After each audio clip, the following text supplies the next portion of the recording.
So after about an hour's shuttle van ride, we've arrived in Sandakan, which is right on the east coast of Sabah. We don't know how long we're going to stay here for. It'll be either 1 or 2 nights. We're going to go out and about and have a look around. There's some sites to see that we have done some research on, and we are just going to go down to the jetty to find out the prices to maybe do Turtle Island, which is an overnighter, but that'll all come down to costs, of course. So let's go out and investigate Sandakan. So we've found the 100-step stairs. That's what it's called, 100-step stairs. And this takes us up to the top of a observatory hill so that we can overlook Sandakan, and hopefully it looks better from a distance than what it does close up. Made it to the top of the observatory hill, and this is a view of Sandakan. The English tea house. Can't find any information about it, but obviously English, obviously old. So we've been wandering around Sandakan for a good hour or so. Yeah, at least. Could be longer actually. Hi, what's your name? Yeah. Okay, selfie. Come on, let's go selfie. You want a selfie? Yes. There you go, you're on. You're on the movie. So hello New Zealand. Hey, ciao ciao. Now you're going to be seen in New Zealand. Yes, New Zealand. Yeah. New Zealand. Yes, that was just a pretty random couple of kids. And you know us by now. You know that we do try to look at the positives. You know that we try to look at the positives for every city. We're really struggling to find a positive for this city actually. It's pretty run down, dirty and smelly. It stinks.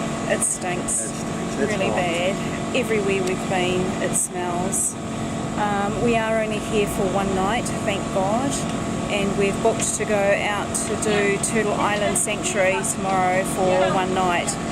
Then we're back here for half a day and then straight out to the airport and we're gone. So yeah, we're quite happy about that. We could have stayed here for 2 nights, but I'm so glad we're not. Because Linda's going to show you around. This is just one of the streets near the biggest mall. This isn't even really a bad one. Hang on. Let me. Alrighty. So yeah, I mean, I know a lot of Asian cities are like this, and we have seen a lot of Asian cities like this, but this is basically the whole fucking city. There is no good parts. We went to the central markets, and oh my god, those central markets was just the worst. You know, we know people who gag when they smell a bad smell. Well, this was just gag material. So that's your typical street in Sandakan. More of the same. Just yet another street. Right by our hotel actually. So we survived the night in Sandakan. Found out we've been saying it wrong all this time. It's not Sandakan, it's Sandakan. There you go. And we've made it down to the ferry calling the pier, to catch the boat over to Turtle Island. The numbers are limited to 50 per night. And so we've managed to get on and do an overnight there. There is still a heightened security risk around here, so we saw with the police wandering around with submachine guns strapped to their fronts. Lots of Navy patrol boats out because the Philippines are so close. That's where they have the problems with pirates coming over. But it's okay because the last tourists that were kidnapped were back in 2015.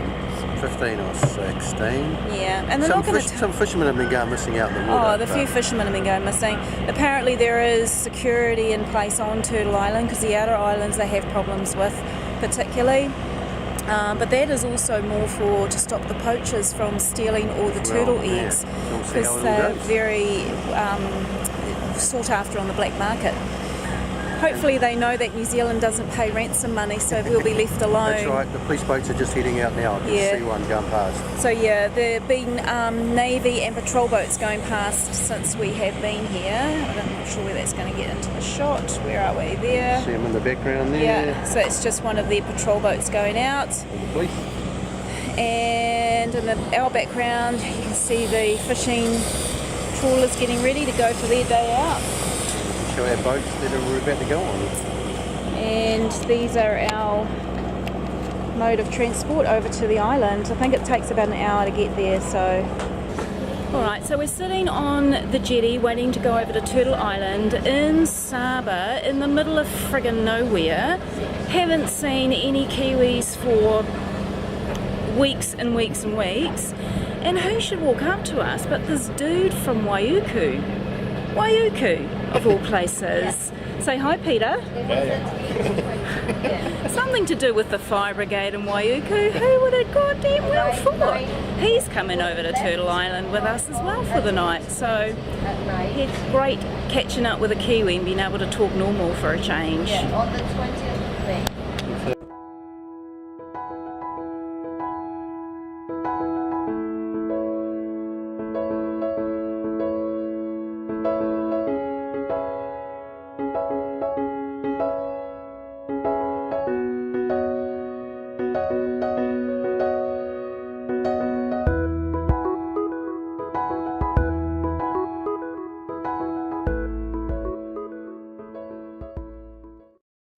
Well, we just had our 1 hour boat trip over to Turtle Island. It does have a proper name, I'll put it down below. And we've come to our chalet, and honestly we weren't really expecting very much because they didn't really sort of give the rooms too much hype, but they're lovely. They've got aircon, just really basic, aircon, fans, 2 single beds, no fridges or anything, no Wi-Fi, no nothing, and that just suits us fine compared to where we were last night. And we've got a nice little seating area out there, and we've got this whole chalet block that you can see in the background. We've got all of this to ourselves. The Intrepid group are in individual chalets, which you can see over in that direction. Light adjustment coming in. So we've been briefed by the staff here when we arrived, given our times of where we need to be and when. Basically after lunch, which is at 12:30, we've got free time to swim. We can hire snorkeling gear. The beaches look beautiful. Well, everyone's got to be off the beach by 5 o'clock because that's when the turtles can start coming in.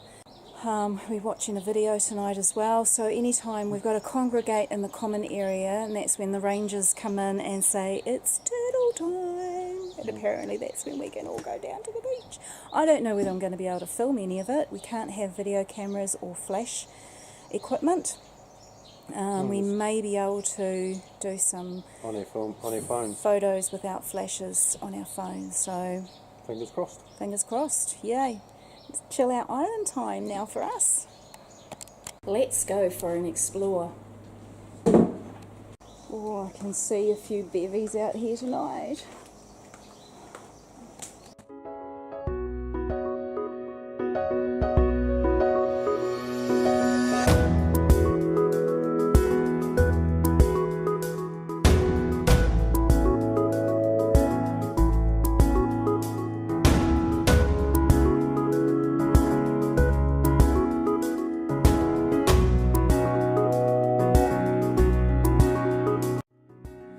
Never seen water so incredibly clear. It is absolutely beautiful.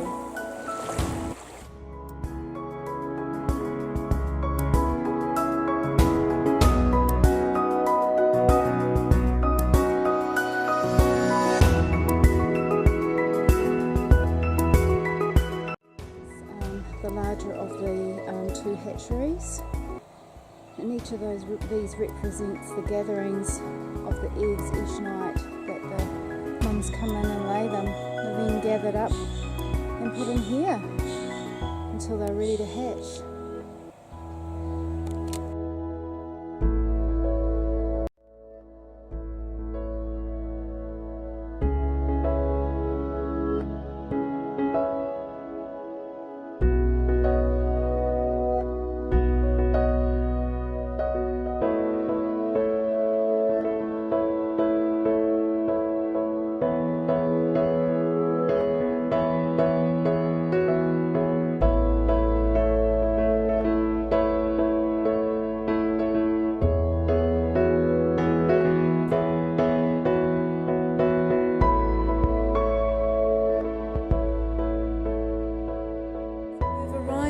on to the mainland after spending our awesome night away at the Turtle Sanctuary. Fantastic.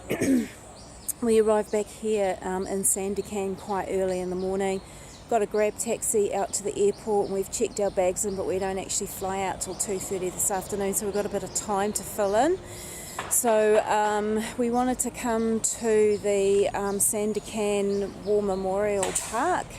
Now, without boring you all too much on the historical details and sounding like Wikipedia, this area here has been set aside as a memorial to the prisoner of war camp that was set here after the Japanese invaded. They had around about 2,500 Australian Mainly and... Australian and some British. Do you want to carry on? Yeah, you can carry on. And these prisoners, 2,500 prisoners, were put to work. They built the airstrip here at Sandakan by hand.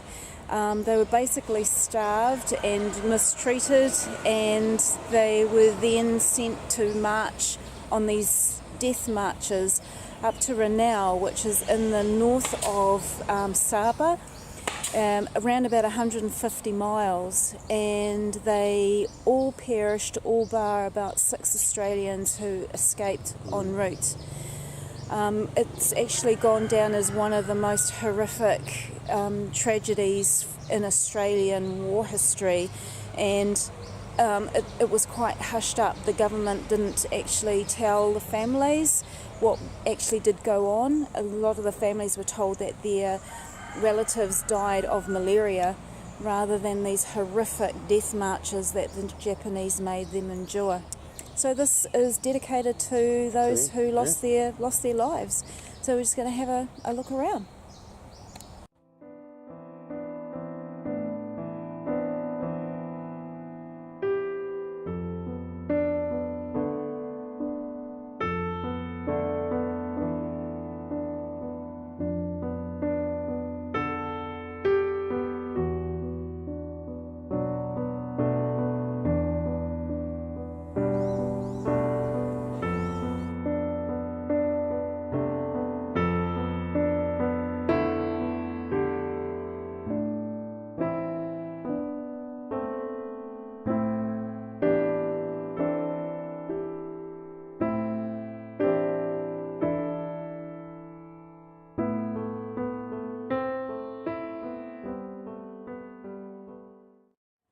So we're back at the airport at Sandakan or Sandakan. We still can't work out how to say it properly, but anyway. I think it's Sandakan after talking to that lady. Yeah, we think it might be Sandakan. Australian newsreader we heard, I think he was wrong. Sandakan. Anywho, we fly back to Kota Kinabalu, where our adventure in Sabah started, and then the day after tomorrow we fly out to Penang for our house sit in Georgetown. Now, just a wrap up of Borneo in general and Sabah. It's not really a country that you'd come to just as a destination in itself. I think it's quite difficult for a budget traveller if you don't intend to come here and spend a lot of money doing the stuff that you want to do. I suggest that this country would be one where you would want to go on a package tour. I think a guided group is probably the best way to go for here. There's a lot of things, but they're spread out, so you've got to get yourself there and around and about and everything like that. So, and we found a couple of ways to do it. And definitely the highlights for us that I would really suggest that you put on your bucket list if you're going to come here: the sun bears and the orangutans of Sepilok. And also I would recommend doing the Rainforest Discovery Centre, which is all in that one area. Turtle Island. And the good thing about that trip too is the moment you get on the boat, you're paid for everything. So all your meals are paid for. Everything's included unless you want drinks. Are doing great things for conservation in all those centres that we visited. But as I mentioned before, there's a 3-day, 2-night river cruise that you can do, staying in the jungle. You can go into a jungle camp for 5 days. We spoke to people that were doing that, full of leeches, so wouldn't want to do that. I would have liked to have climbed Mount Kinabalu. I think that would be a real inspiring thing to do, but the cost and also the lead up to it is prohibitive we for didn't us. have the time to do it. We haven't got the gear. We've only got our walking sandals, which are good, but I don't think they're good enough to do that. Yeah, so if anyone's thinking of coming to Sabah, Sabah is a state of Borneo. There you go. So fully recommend it. Put it on your bucket list and do your research, and you will find heaps more stuff to do than what we have. And use Grab taxis. We use Grab taxi for everything. Their taxis here look really bad, but they were cheap, and they were late model cars, and all the drivers were fantastic. We had a great time with them and talking to them. So they were good, but like I said, they were cheap. So that is a wrap up from us. Oh, the War Memorial Park. We've just done the War Memorial Park. About the atrocities, you would have just seen it in my video before, the atrocities of the Australians during the Japanese reign and the British. Yeah. Almost 2,500 people lost their lives here near the end of the war. And that's in Sandakan where we are now, so put that on your list as well. Definitely. So that's us reporting, coming to you from Sandakan, Sabah, Borneo. On to the next chapter. Cool.